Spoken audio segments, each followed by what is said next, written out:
Hello, guys. Nice to see you again.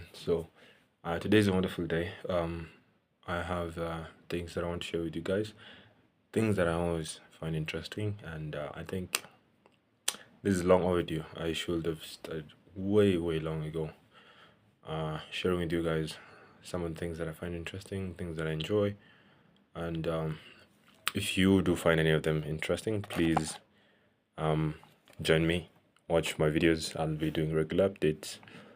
Stay tuned. So one of the things I enjoy is history. Particularly one thing that I enjoy very, very much is the history of African colonization, particularly by the British. You see, what the British did is you have a group of guys who had mastered. Um,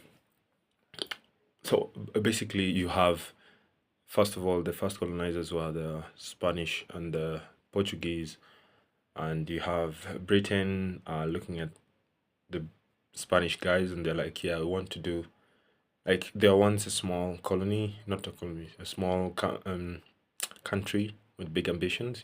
That's the story of almost anything that grows big, and they wanted to do that. So these guys, they just start by pirating. They go and start pirating Spanish um, loot from wherever they go. So Spanish used to go to some other countries, go and loot for gold, or go and get some gold or silver, probably silver. Yeah, I think that time silver was the big thing at the time. So they go and loot. No, they go and like whatever they are colonizing, they take silver coins, or they take silver from that place. Then they come and use it in the economy back at home. So what the British started doing is going and looting from the looters. So going stealing or pirating, that's how probably piracy grew to be a big thing. Of course, uh, approved and funded probably by Her Majesty. I think that was, I'm not sure which queen was there or which royalty was there at the time. Must have been Queen Victoria, or maybe previous one. But yeah, it was funded it was approved. Imagine it's like a president approving.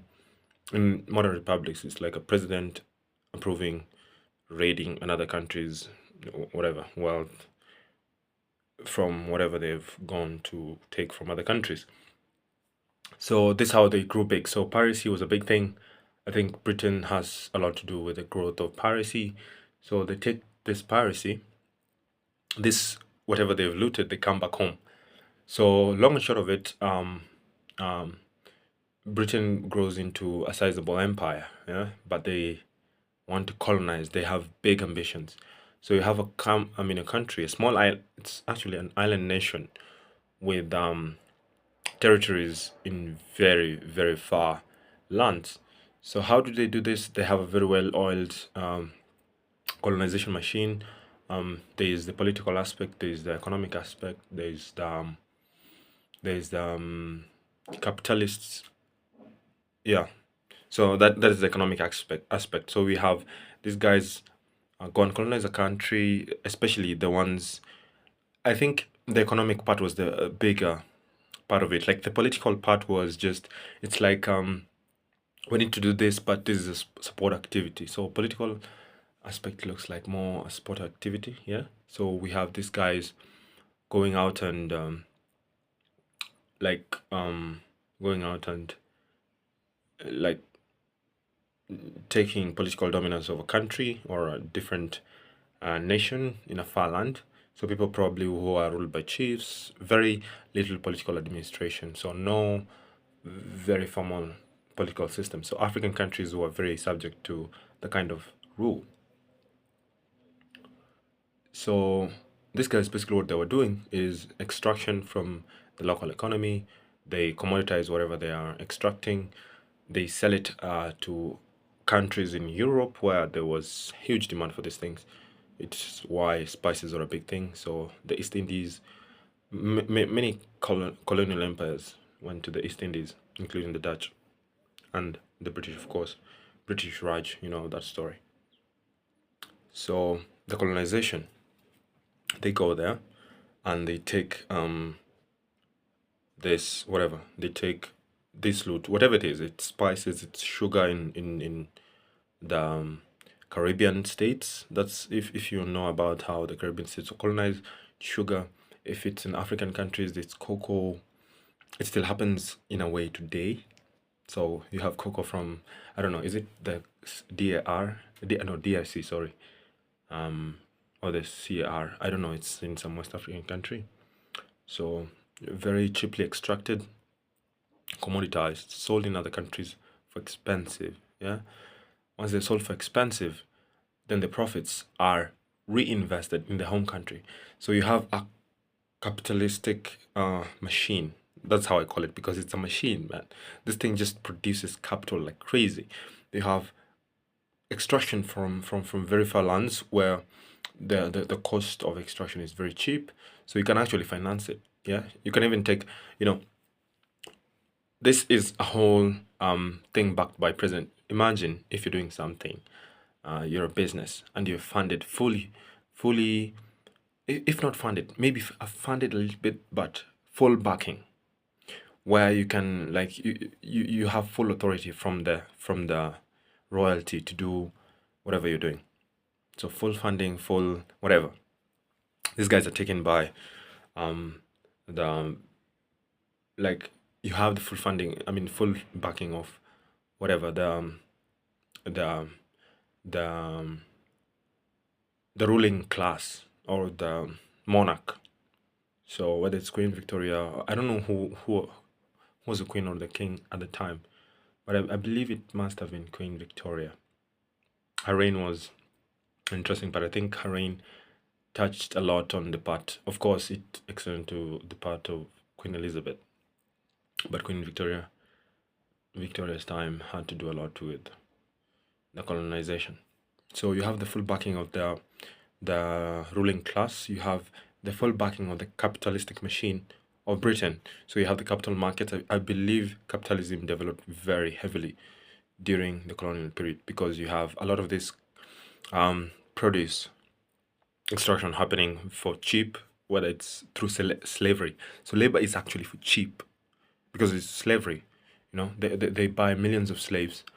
That's the only cost probably they incur for acquiring the labor. But once the labor is there, they're paid for cheap.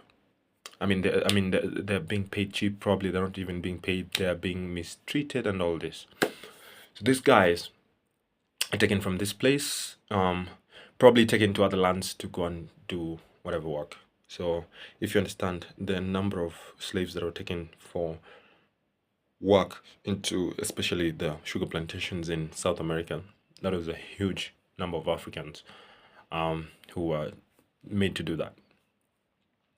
So I find this very interesting because I think from when I was learning this in high school, I learned a lot about the political aspect, but that was very boring. I was like, yeah, these are just morons, they're just stupid.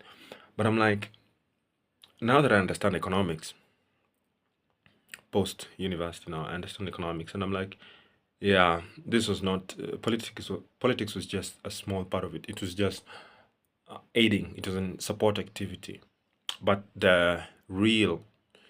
um, the real, the real force behind this machine that was colonization, especially the British colonization. I can't speak for others, but I think they played within the same model.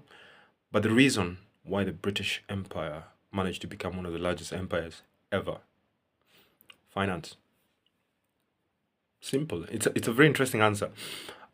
I beg to. I'm still learning about this because it's piquing my interest as a economics and finance student, and yeah, I'd really love to like get a different aspect if there is. But from what I understand, it was very, very politically, no, economically and financially driven.